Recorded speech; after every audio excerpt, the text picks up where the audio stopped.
party left the cozy warmth of blooming billows behind, a renewed sense of purpose guiding their steps. Collectively, they decided to delve deeper into the mining accident that had been looming over the town. With that in mind, they made their way toward the Woozy Wench Tavern, hoping to track down Torsten or Ingo for more information. Upon entering the tavern, they were greeted by Sundance, her usual flirtatious demeanor in full display as she sashayed over to them. The party exchanged pleasantries with her and ordered drinks and food while they waited for either Torsten or Ingo to appear. As they settled in, the door creaked open and a new presence caught their attention. Standing at just 3 feet tall, a gnome with impressively long ears sauntered into the tavern. Draped in artificer gear, his most notable feature was a large mechanical gauntlet that hissed steam as he leaped onto a chair. Intrigued, the party watched as Sundance approached the gnome with her usual charm. Unable to resist their curiosity, the adventurers soon found themselves in conversation with the gnome, who introduced himself as Geronimus Sparkwhip, an employee of the Valtech Consortium. He wasted no time in revealing the nature of his visit to the tavern. He was seeking information about a mechanical humanoid, a machina that might have arrived in town. He was willing to pay handsomely for any leads.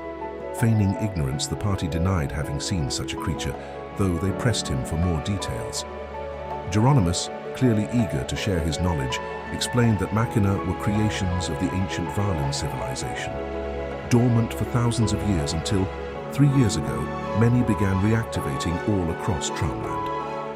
The Valtech Consortium specialized in researching and developing Varlin technologies, including the study of these mysterious machina. Geronimus referred to inactive machina as shells, explaining that while the Consortium had several in their vaults, he had yet to see an active one in person. His interest in studying an active machina was palpable, and he offered the party a proposition. Should they ever come across such a creature, they were to contact him immediately, and he'd handsomely reward them with 5,000 gold pieces.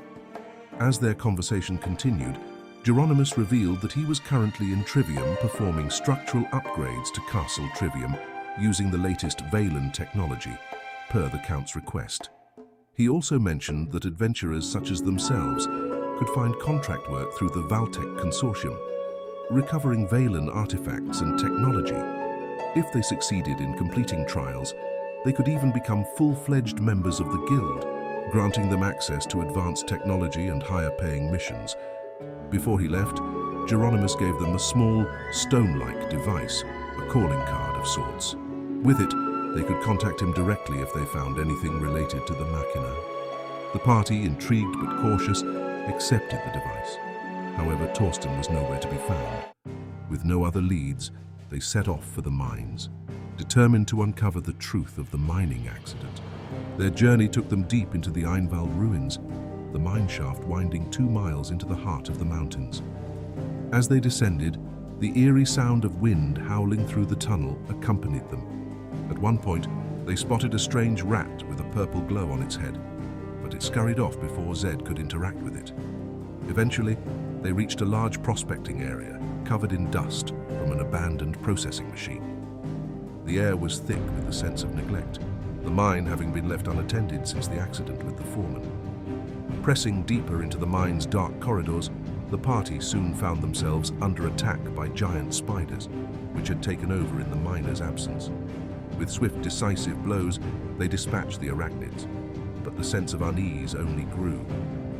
While exploring further, they dodged falling stalactites, each one a near miss as the mine itself seemed to shift and groan around them. Deeper still, they discovered a hole in the mine, a burrowed den that housed an angry ankeg.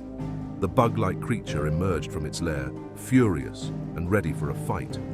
The party engaged in a fierce battle, their weapons flashing in the dim light of the mine as they struck at the ankeg. After a hard-fought skirmish, they managed to defeat the creature, though not without sustaining a few wounds themselves. Finally, they arrived at the prospecting area where the accident had occurred. The scene was grim.